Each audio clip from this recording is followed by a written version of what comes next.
face-to-face, it does help build a rapport a lot better. Yes. Compared to somebody who you just cold called, like, oh yeah, I'm interested in selling. Now you got to build some rapport, figure out what they want, what it's worth, and really get into detail. And that's usually like 9 to 15 follow-ups before you close one of those deals with a cold call. No, hold on. Repeat that again. How many follow-ups? About 9 to 15. Guys, you're not going to call one time. You're not going to call twice, and you're going to get a deal. Zach is following up non-stop.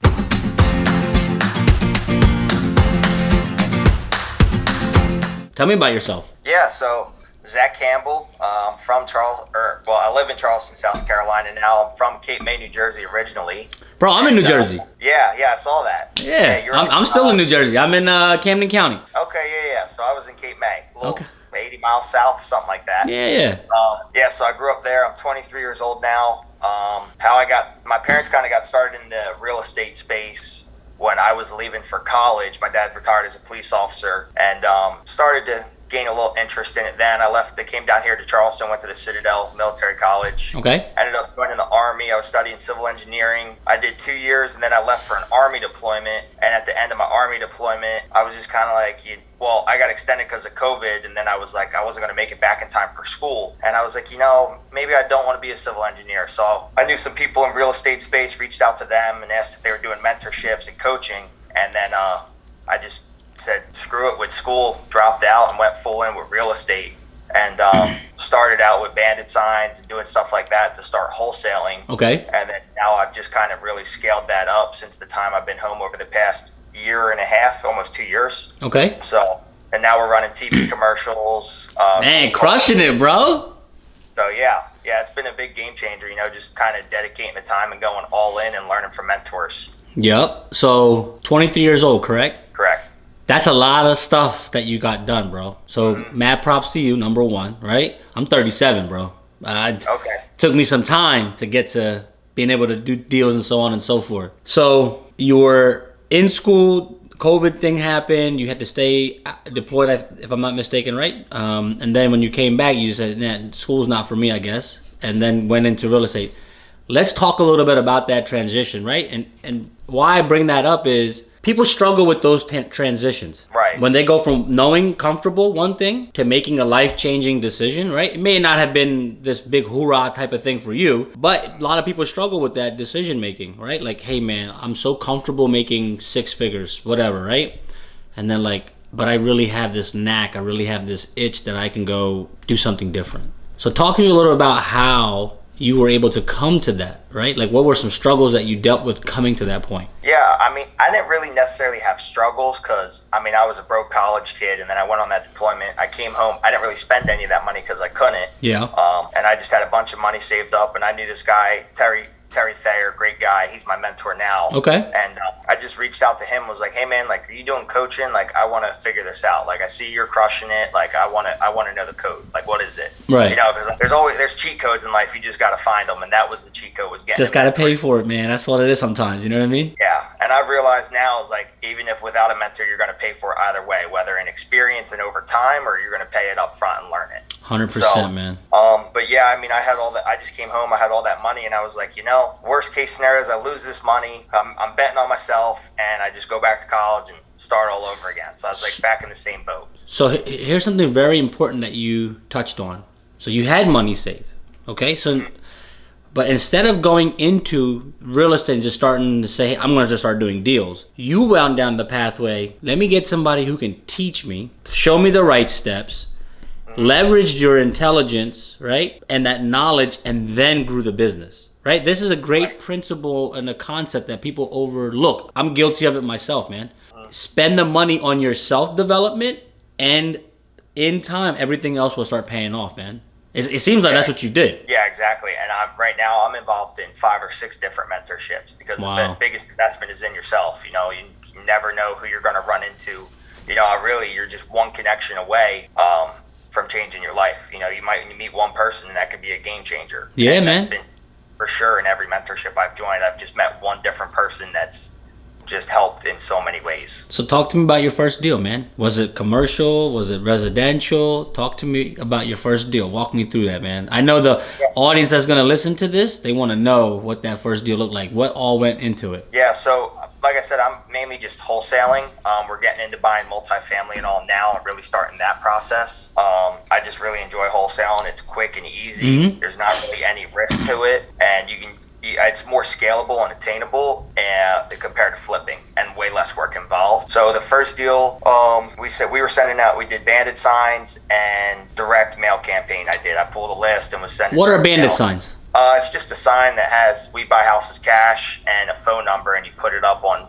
I would go out in the middle of the night and put these up all around town, all over South Jersey. Now, with these bandit signs, did you order them? Were you handwriting them? Like, what did you do? Yeah, so I ordered blank yellow ones, and then I hand wrote on there everything. I got a phone number set up, and then I put "We buy houses cash" on there too. Okay.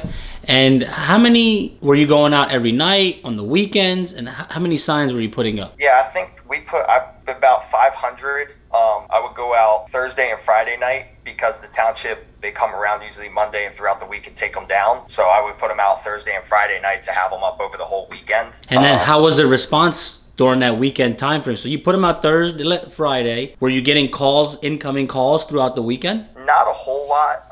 It was a couple.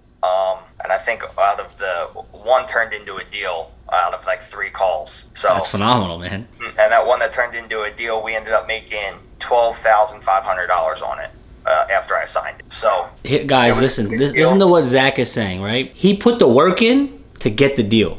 And see, Zach, I asked you those specific questions because I want the audience to realize this isn't some over the night kind of thing. Yeah, people get deals overnight, don't get me wrong. Things happen. But the majority of folks, it takes bandwidth. It takes that runway to get going to do a deal. All right, so you put out bandit signs. You got a couple calls coming in. Okay, you ripped 12 G's off of that, but before ripping the 12 G's off that deal, you got the deal, okay? Did you go see the place? Did you kind of just negotiate it over the phone? Like what was the potential distress that the seller was in? Yeah, so the property was distressed. It's funny, actually, I knew the guy from school. The guy called, we went to school together. He's a year older than me, and it was his father's house, and he was starting to have issues, like heart attacks and a lot of medical issues. And he was going to move in with his son. He was selling the property, and it was in really bad shape. So, I mean, the house needed over $100,000 in repairs. So I would say 100 to 110,000. So it was really bad. But yeah, so I went out there, talked to him. It's like, hey, like, you know, we can't, it's like, it needs this amount of money in repairs. We're going to have to kind of, like, this is a ballpark price where we're at. And he was like, all right, well, we need to be a little bit higher. And I was like, all right, well, I think we can, because originally we were going to flip it ourselves. Okay. And I was like, but I can't make it work at that price. But I was like, I do have a different strategy where I could get you that money. And they were good to go for that. So then I ended up signing at, I think it was $103,000, something roughly around there. And then I put it out. I just started marketing for buyers and found the buyer who wanted the property. Where did you market for buyers? Facebook, Craigslist, MLS? What'd you do? I put it on Facebook. And it's funny, like another buddy I went to school with, like I never realized their family flipped houses on the side and they did the work themselves. It's like, hey man, I'm interested. So he went brought him right. I got him in the property, let him see it, and he said, yeah man, we're good to go. And then I told him a price of $120,000. So, and we went from there, and then that was my $12,000 assignment. I don't remember those numbers exactly. Man, that's okay, man. But that's the overall layout of how that all went, right? Like, you know, it's important for people to understand how that process works. Because you know, people constantly ask me, like, hey man, how do you get started? How do I get started? How do I get started? Well, first of all, there's so much information to start getting some information in you, right? Get around people, whether it's paid or people you trust that can educate you. And then now you have to put the action behind it, right? So here's the beauty of what you did, Zach. You got the knowledge, right? You got the education. That's the first E. Once you got the education and then you had a support system from your mentor, now you were empowered to take action. The action was, hey, I'm going to order 500 blank yellow bandit sign, like square signs. Write them. I'm going to handwrite everything. We buy houses or I buy houses. Put a phone number on there. And then Thursday, Friday, you went out at night and then you put them out, right? That's the action. Now, from that 12,000 whatever you made helped you start enriching your life. Now you're like, oh, let's put it back into the business and so on and so forth. Is that what you did with the 12,000, or did you go down to Miami and party? No, I put it all right back into the business. So yeah, because I mean, I paid for the mentor with the money I had, and then I pretty much didn't have that much money, and he put together a marketing plan and just kind of got after it that way. And it was like, all right, well, bandit signs, I got 500 of them. I think they came from Texas. I think it was like $50. It was really cheap. Yeah. So it was like affordable marketing at the time.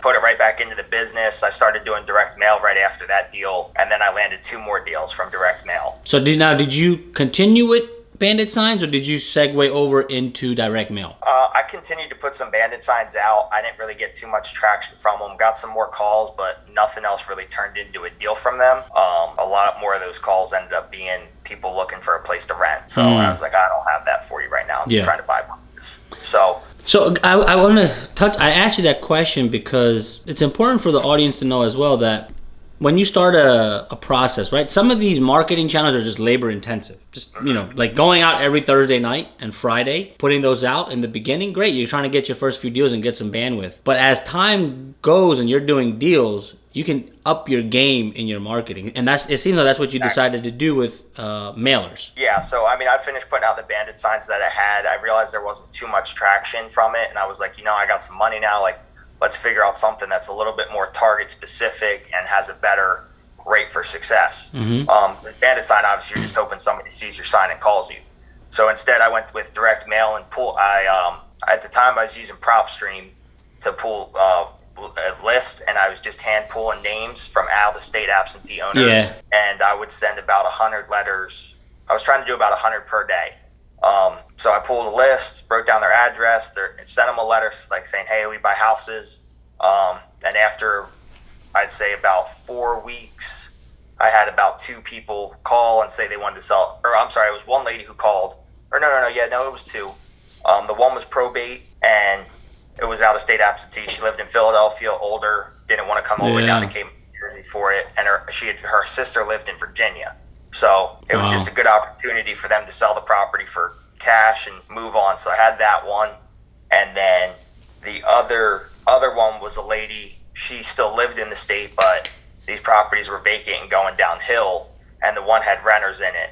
But we ended up buying both of those and wholesaling both of those because she had 2 of them. And then the other property we ended up flipping.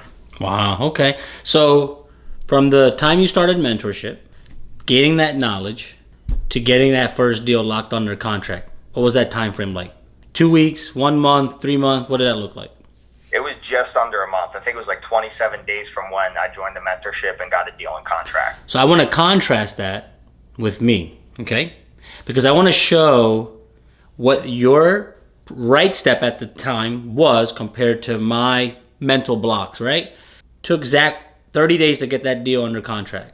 Took me 6 months to get my first deal. He went and got the education. Meanwhile, I was sitting here with a limited mentality at the time, thinking, well, I can take the $10,000, $15,000 instead of giving it to somebody. I can go do this marketing and that marketing. What in reality happened is I spent the $10,000, $15,000 on shiny object syndrome. One day I'm looking at mailers, next day I'm looking at text messaging marketing. All in all, nothing really came out of it except this one deal that I just kept lurking after, right? And it was almost like I had all my eggs in one basket, and if this deal didn't work, oh my God, like the bottom was gonna fall off. Whereas you took the approach, well, let me just go get educated, right?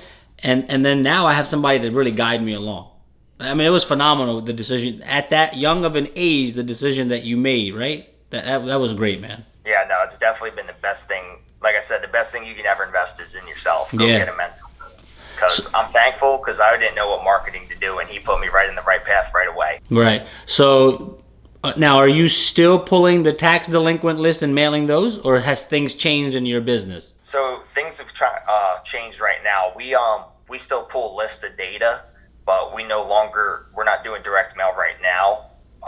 We're doing cold calling and texting. Okay. And then we have inbound leads too, where you have, like I said, I have a TV commercial that runs in Charleston, South Carolina. Yeah. So people are calling off of that every day, and things have just drastically changed, because we're just trying to get more eyes and different sellers, and it's just a different type of market. So So now there's an evolution, right? You started off with one niche focus with marketing, got the deal. Then you realized you needed more attention. You went into mailers.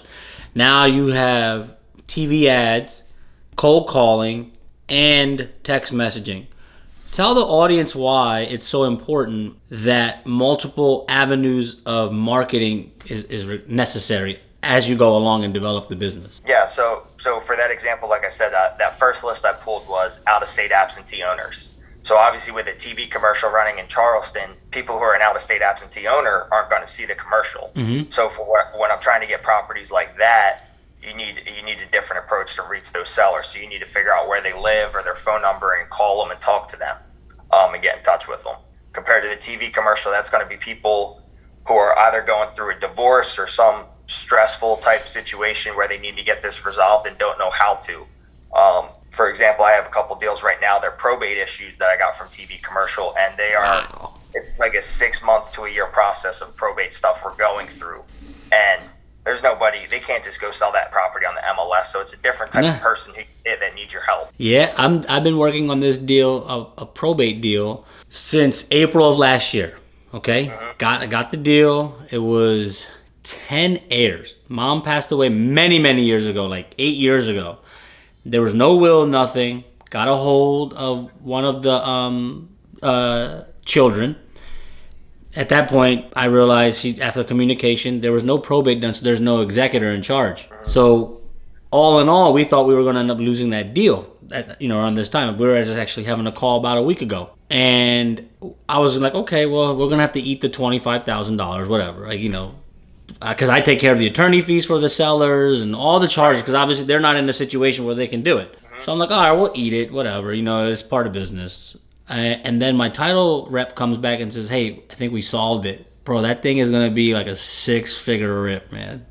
Mm-hmm. Because with the appreciation that the market has seen, it's like it's like I couldn't believe that it's going to sell for that much. And it's in Camden City. Mm-hmm. Yeah, I mean, you know where that's at. You know what I mean? Like, yeah. So yeah, I mean, the things that you're working on, that's the important thing. Problem solving. You're providing solutions for these sellers through this channel of the marketing that you're doing. So now, what does your business look like now? How many employees? Is it just you? What does it look like? Virtual? Yeah. So like I said, when we started, we were going out there in person. Now our whole process is 100% virtual. So wow. We put properties in contract before we even get somebody out on site to put eyes on it and all that now. So we've completely switched our process up. I love it, man. Mm-hmm. Yeah, there's so much more time. It's a time saver. Instead of driving 1 hour out there, spending an hour and then an hour drive back, here we are. That's 2 hours of time wasted that we just saved. Okay, so, I'm going to ask a selfish question if you don't mind. Mm-hmm. I'm very good at closing deals when I'm in person, like seller to seller. I don't know what it is about my ability. Over the phone, not so good. Just gonna be honest. I'm not so good closing the deal over. I've done 2 like that, right? Out of all the ones that I've done, but everything else, like obviously I'm in Jersey, so Jersey's my backyard market, and then I moved into Florida. I literally go fly to Florida without knowing, even locking up deals, and I'll go down there and meet the sellers, and then I'll lock the deal there, or we're still communicating. I mean, look, thank God I'm batting 1,000, right? I mean, so I'm happy about that. But what's the likelihood of that continuing? Probably not that great. But I'm curious to see, do you have certain scripts or systems in place to help you guys in your business lock deals up virtually? Yeah, I would say we have scripts and stuff in place. Obviously, in person, you do get a lot more, because now you're not just on the phone hearing a voice. Now you can see their facial reaction, and face to face, it does help build a rapport a lot better. Yes. Compared to over the phone, you're going to need to build a lot more rapport. Mm-hmm. And depending on the type of marketing is going to depend on what type of rapport building you do and how quickly you get into numbers. If you get somebody who calls off of PPC, which is pay-per-click, yep, they're going to be wanting to talk about numbers right away, compared to somebody who you just cold called. Like, oh yeah, I'm interested in selling. Now you got to build some rapport, figure out what they want, what it's worth, and really get into detail. And that's usually 9 to 15 follow-ups before you close one of those deals with a cold call. No, hold on. Repeat that again. How many follow-ups? About 9 to 15. Guys, you're not going to call one time. You're not going to call twice. and you're going to get a deal. Zach is following up non-stop. 9 to 50 guys. Most people quit after like three or four. There's actually percentages where after 5, like 80% of the competition falls off. So now if you just stayed in the race and just kept following up, now instead of competing with 100% of people, you're only competing with 20. And out of those 20, I think around the 6th or 7th, half that falls off. Yep. Yeah, it just starts dying quick. But yeah, follow up key. That's when you get the deals. Absolutely, just man. There talking with people. So now, how many employees are they all virtual assistants in the Philippines? Like, how does your business look? Like, is it just you as the main person, and then you have cold callers that are just funneling leads to you? Yeah. So right now, it's me and my brother. Okay. I handle all the acquisitions in the front end. My brother does all the dispositions and the back end. Okay. And we have VAs do cold calling, texting, all that stuff, and we're going to get ready to onboard acquisitions managers, and we're going to do that virtually as well from the Philippines. Wow. Listen, man.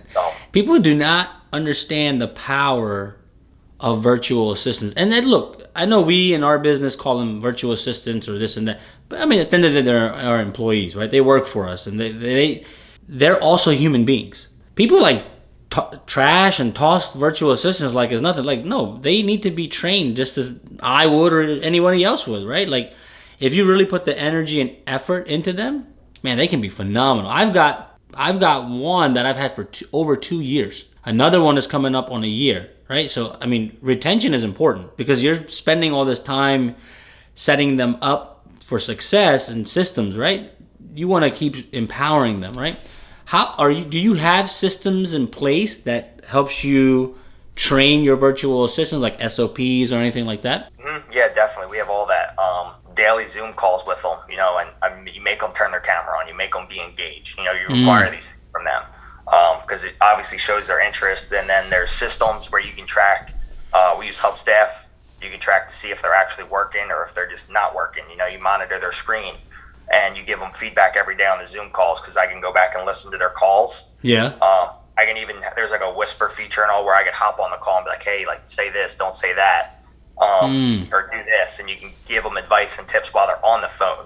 And just going back and listening to their Zoom calls, you just teach them, just keep teaching them and training them and making them do better. How many VAs do you have? Just 2. Okay. So and how many? Looking to You're going to bring on more, right? For you said you want to bring somebody on for the acquisitions management side, like to handle all of those things. Yeah, so there's differences, like between cold calling and acquisitions. Obviously, yep. A VA who's going to be certified for cold calling, they're just going to be on the phone, just turning dials, talking to as many people as possible. Hey, do you want to sell your house? And just right on to the next one. Right. And then an acquisitions manager, they need to build rapport, and also we found different types that still live in the Philippines where they speak perfect English. They have the slang, like, hey, what's up, bro? Like, they understand everything. Really? Oh, wow. Okay. So I'm training my VAs to do those things. Right. So there's different VAs you could get that are already more qualified to handle different roles. But it's the same thing for them. They have a process. You check on them, Zoom calls every day, coaching them, training them, same thing. So where are you finding your VAs from? Fiverr.com, Upwork, online jobs? Like how are you sourcing your VAs? Yeah, so I just pay to get mine because I don't have the time to go out and source them myself. My mentor, he handles VAs, and then there's another guy, he does acquisition VAs that he already has pre-trained, certified. They're both of them, they're all pre-trained and certified through their systems before they sell them and promote them. So I just buy from them because it handles that. Yeah. So I don't have to worry about it. Obviously, once I get a couple acquisition stuff and have some more time, I'll start doing more of the hiring myself because really all you got to do is you could use Indeed and go down to Mexico or use Facebook and put posts up in all these other countries and just be like looking for somebody who speaks English, who's looking to do this, and this is how we get paid and this is how we do it. And then you'll have people start reaching out. So really you just use those free resources, use Indeed, or that one you got to pay for, but you do Indeed Mexico and you'll find some people interested in working for a good opportunity. And that's the other thing too, is like you were just saying, like these are they are people, they're looking for an opportunity as well. And some of them, they have a really good work ethic, It's hard to find an American who just wants to sit there on the phone all day, 8, 9 hours a day, and just turn. That's hard to do, man. I don't even want to do that for 8, 9 hours a day. I did it for. Exactly. I used to do it 4 hours a day when I first started. Bro, listen. I know they say you gotta have a thick skin and you gotta get through the nose to get to the yeses. But listen, as a human, you can only take so many no's. You know what I mean? After a while, you just need a little break. So yeah, once you get a good VA employee, oh my God, it's night and day on your business, man. And they love it. They'll just sit there all day and turn the dial. You know, like you just said, I can't sit there for 8 hours a day hearing no. Yep. Compared to acquisitions, at least it's a little bit. There's more rapport and some interest when you're on the phone with them. 100%, man. 100%. So where do you, now you said that you are also now moving into commercial, like multifamily space. So how does that, is it a transition where you're going to, after you pick up some nice cash flowing assets in multifamily that you're going to do away with residential types of deals, or is it going to be kind of another thing that you're adding into the business? Yeah, so we're not ever going to really get rid of residential itself. We're going to keep this business module the way it is. We're going to be bringing in multifamily so we could start buying our own assets and keeping the ones that we want. Yeah. And then the smaller units, like 20, 10, or 40 units, if it's something we don't want, then we'll wholesale those ones off.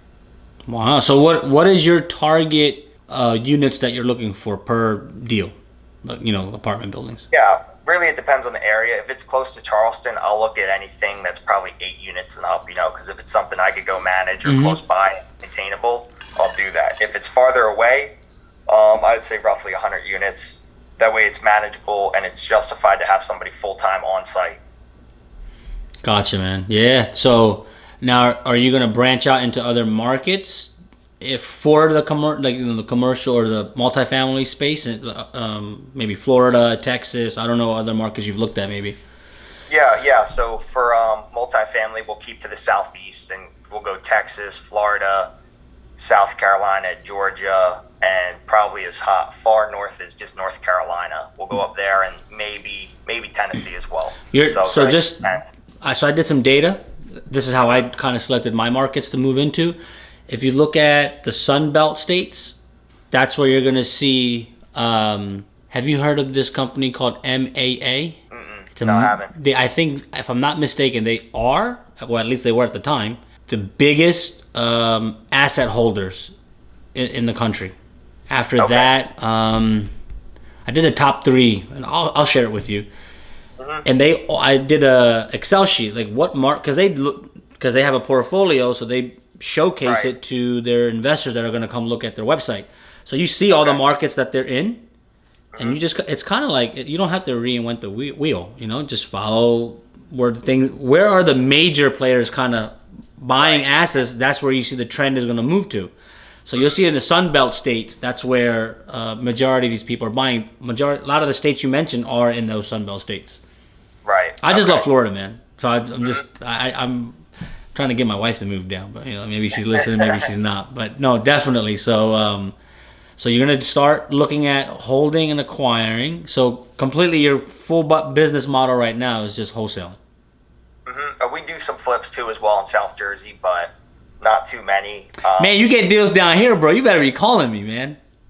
Yeah, so my parents still live up that way, and they handle some stuff up there. But we are going to be doing more marketing. Okay. We're going to be changing some, because right now we're mainly in South Carolina, and we do a couple of little things up there in New Jersey, but nothing crazy. But we are going to ramp that up here too in the next couple of months. So yeah, man, people look at deals as like being isolated, but man, you gotta work with people. Right.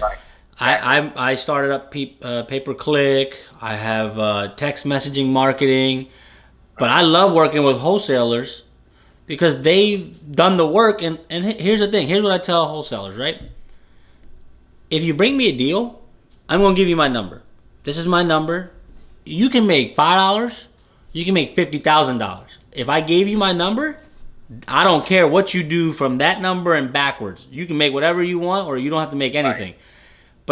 And those are the types of people, as wholesalers, piece of advice, those are the types of investors you want to work with. Have you had any bad experiences working with investors where you? Yeah. I'm sure you got some stories. I've had bad experiences with both actually. And that's why I don't like to call it wholesaling. I say I run a marketing and acquisition. There you go. Because of the name people give it, you know. Yep. So I try to show them like, hey, there's a difference between what we do and what these other companies do. Like I get it, you know. I've seen people literally go on a property that was listed on MLS and try and make more money, and I'm just like, that's not a deal. That's not how you wholesale. Yes. No. I mean. And then, I've had instances too with buyers where they're like, oh yeah, I want the property, or they throw a fit because you're making, like, I haven't had it for one of these deals down here, but I had one where a guy was like, you're going to make $40,000. I'm like, hey man, you're making 80 grand on your rehab from what you just showed me. So what's the issue? Like, you should be thankful I'm giving you a deal. There's somebody else who's going to take the deal and not have a problem. I had that happen to me one time. So just to be transparent, I have never physically, paper-wise, done a wholesale deal where I take one paper, move it to this side. I tried to do it once, and my rip was going to be $69,000 on that deal, right? And I did it the guru way of, hey, this is my assignment agreement. This is what I make. Here's the contract. And the dude, because before we talked about numbers, he was like, yeah, it should be fine. It's going to work. Shot it over. He saw what I was going to make. Ghosted me, right? And I'm like, man. And then I reached out to some of my friends and colleagues. He was like, yeah, he saw your numbers. That's why he did that to you. So anytime I do something like that resembles a wholesale deal, I just double close it. Okay. Because now I have investors that I work with where, hey, it's okay. It's a common mutual benefit, right? They know they're going to make money. They know I'm going to make money. But when I was first starting out and I did it, oh my God, it left such a bad taste in my mouth, man. Mm-hmm. Yeah, I mean, you get that, unfortunately, with buyers, especially when you're starting. But once you figure it out, like I have this guy already locked in $125,000 assignment I'm making on this deal, single family house, and I called him. I was just like, hey man, or well, my brother did, but we were like, hey, this is the price, and then we went sight unseen, highest and best, because we were like, I was told, my brother was like, listen, we're going to get a lot of reaction from this, so we're going sight unseen, highest and best when you get a lot of interest. So he started telling people that, and this guy had no problem. He's like, I know my numbers, I'm good. Wow, man, congratulations. When you close on that bad boy? That's one of the ones we're going through probate, but it's almost finalized, and that'll wrap up. It should the end of this month. And then I have another one that's going to be another 6-figure assignment going through probate, and we need to get a court order to sell, so that'll be another couple months probably until that goes through, another 45 days, I'd say. Yeah, but, I mean, would you work maybe 6 months on those deals? A little bit longer? But not 6 months like full-time, 40 hours a week either, right? Like, that's the... So go ahead. That first one, that came in October. Okay. So, yeah, 5 months now, and that's maybe... I talk to this guy every week, and then I finally put it in contract in January. So it's only been in contract for 3 months, but I mean, I did a lot of rapport building with him and then the other one just came in last week. Wow, man, that's amazing. We're in the business of solving problems, man. Mm-hmm. And that's exactly what you and your brother and your team are doing, is solving problems, right? Mm-hmm. All right, so you got the education that's kind of like put you on this trajectory, right? You were empowered to take those actions. You're growing your team. You're bringing on people. How has real estate enriched your life? How has it changed your life? What things do you feel like you can do now, both maybe from a spiritual level, maybe just living life and living it abundantly, so to say? You know, how has real estate enriched your life? Yeah, I mean, definitely. I mean, my parents, they both worked 9-to-5 job. Like, they punched in every day. My mom was in the medical field, and my father was a police officer. You know, I've seen them punching in and out every day and not really having the freedom, you know, especially when me and my brother were kids. Our grandparents would babysit us when they'd both be working night shift and stuff like that. So it was just tough, like, you know, especially at a young age, we weren't always there together. But now, having the business and all, we have a lot more family time, a lot more freedom. And I just want that for my family and my kids one day, you know, is the freedom to go spend time with your family and live life on your own terms. Plus, you know, you're able to really give back and make a difference in the world. You know, you can't really make a huge difference if you don't have money, but with money, you can actually start making a difference. Money is just a tool, man. Like you said, it positions you to be able to do so many more things. Are there things that you are involved in that where you are giving back to the community, things like that? Or is there anything that you're involved in that you might want to share? Yeah. So one that we actually just started or joined was there's this adoption agency for dogs. We actually adopted 2 dogs from them. That's Carolina Coonhound Rescue. Okay. And they save basically dogs that are abandoned. And we actually adopted 2 bloodhounds. And it's really cool actually because like I never really realized how much of a pain owning a bloodhound is. Like when I was like, oh, it's one of the, like you see it on TV. It's like, oh, it's a real old lazy dog. Nah, complete opposite. Complete opposite, huh, man? Opposite. They're probably one of the most energetic dogs you could have. Wow. And they just, wherever their nose goes, they go. They're made for tracking and hunting people down. So we adopted 2 of them, and just being able to like really give back and with that organization and then other organizations as well. Right. There's another one. My mentor introduced me to them. I met them down in Mexico one time. It's for human trafficking. Being able to do something with that. They have camps and shelters and stuff set up in Mexico where they help out, and just even more opportunities, with veterans and stuff like that, especially with me being a veteran. So yeah, man. I obviously didn't say it in the beginning, but I thank you for serving, my brother. It takes my wife's cousin, her husband's served, and the simplest way I can make it or explain it is, man or woman decided to sign on a line, and when they were putting their signature, they knew in the back of their mind that they were willing to sacrifice their life for this country, for my rights, for my freedoms. I thank you, my brother, for serving. Seriously, man.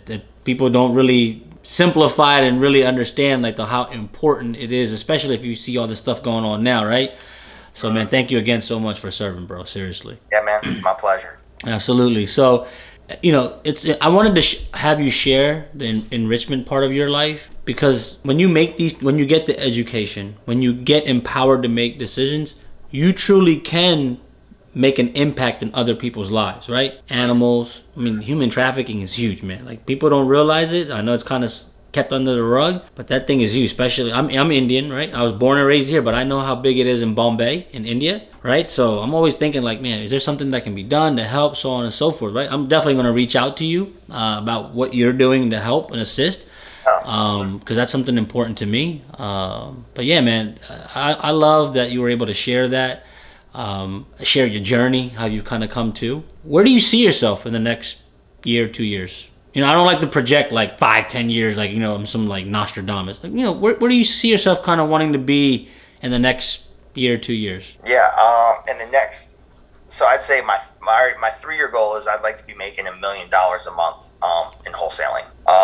We're already on track this year. Or gross? My goal is to do $1 million this year. We're already on track to do that, and actually I think we can hit $3 million this year. Nice, so, man. I love it. Working on crushing those goals. But yeah, in reality, just in 3 years, I'd love to be making that money, providing opportunities for people and really giving back. And something I've been thinking a lot more about was, starting a podcast and doing maybe coaching or training. I'm a big fan of you need the 10,000 hours until you're an expert at something. So I'm not really quite there yet for that, but I've just had people reaching out hey, man, you doing coaching or training? How, Zach, that's your sign, man. If you think that I'm there, by all means, no. Why do I do this? Because people ask, right? And right. I look back when it took me 6 months to get my first deal, right? When I quit my W-2 and jumped all in, not knowing what the heck was going to happen, I struggled at that time. I would ask for help. People were just no, man, you gotta it's $5,000 for the course, this and that. I'm weren't you in my shoes at one point? And I'm not saying that everybody should give it away for free. Right. To everybody, however they want to do it, that's perfectly fine. Me, I've just chosen right now in my life, if I can just give this away and help as many people as possible, that I believe, man, we can really start reciprocating that effort, right? Because by me giving my information away does not prevent me from making money. I still make a living. I still do deals. I've been sharing, right? If you go to my YouTube channel, there's a video I did, literally how to do real estate for free, right? Right. And I don't care. Who cares, man? you give it to 100 people, maybe 1 or 2 persons are going to do something with it anyway. Most people are just going to get stuck, you know what I mean, like trying to take the action. But my advice to you is, if it's a thought, just go, man. Right? Just do it. Start with guests. Come on, boom, boom, share, help. And as you develop it, you already got a great system. You can put it into a course, man, and sell it. Yeah, no, definitely. Exactly. We live in a day and age where our social prevalence is really required, right? It's important to have that foundation. For me, this is about helping build my brand up and getting myself out more, and getting more deals done too that way. So 100%, I agree with you, man. You should certainly do it, bro.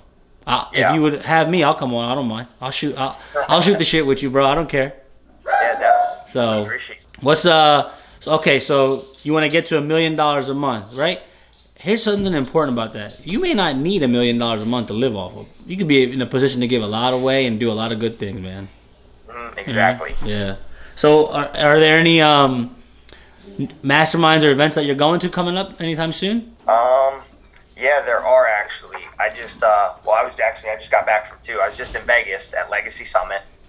Yeah. Okay, I was there. We got now. What's happening? So just so you're clear, I'm reaching out to everybody in our Legacy group just to do this, man. Just come on and let's chat. So now our resources build, our networks build, right? Like, part of leaving a legacy is not just money, man. It'd be so awesome that if my 12-year-old, when he's a grown man, can pick up the phone and call Zach and say, hey, I see you're in my dad's phone book, and he said he has good comments and notes in his phone about you. I wanted to just see if I can get some help from you. Yeah. That goes so much further than handing a $10,000 stack of bills. That ain't doing nothing. That's going to take you so long way, but to have somebody with your knowledge base to help guide somebody along in life, that's so important. And that's a legacy to me. Yeah, and the investment in mentorship itself always just pays itself back. 100%. For example, I'm reading Magician versus Mule. I got it too, man. Yep. So, Mark Evans. I was just like, that just put a whole different perspective in my way to me. And I don't know if you met Dusty Keefe and a bunch of those other guys down there, but now it's like I'm implementing that into my business. I partner with these guys who specialize on mobile homes and people who specialize in creative financing and stuff I don't specialize in. And now we partner on those deals, and I don't have to worry about spending the time there because they're the expert in it. Yeah, man. So it's a way where we're all winning and coming together and helping each other. I agree 100%. Investment in itself, it's going to pay itself back over and over again. I agree, man. Listen, man, again, I really appreciate you making time and coming on. Yeah, how can people get in touch with you? If you got a website, Instagram, Facebook, TikTok, LinkedIn, whatever you got, drop it. Let everybody know. When I go post this up, I'm going to put all your details so they can come touch base with you, man. So how can they get a hold of you? Yeah, you want me to put it in the chat? Yeah, definitely, man. Put it in the chat. Yeah, so I'm on Instagram, Facebook, and TikTok. I don't really use my TikTok too much. I need to start getting on this. Oh, come on, man. You got to get on there. I'll be waiting for you to do some of these dances that these young kids do. That's my Instagram, the first one. Okay. And then Zachary Campbell on Facebook, and TikTok, I believe, is just Zack Campbell as well. Let me just double check. Okay. Yeah, Zack Campbell. All right, man. Well, listen, Zach, I appreciate it so much for you coming on and sharing.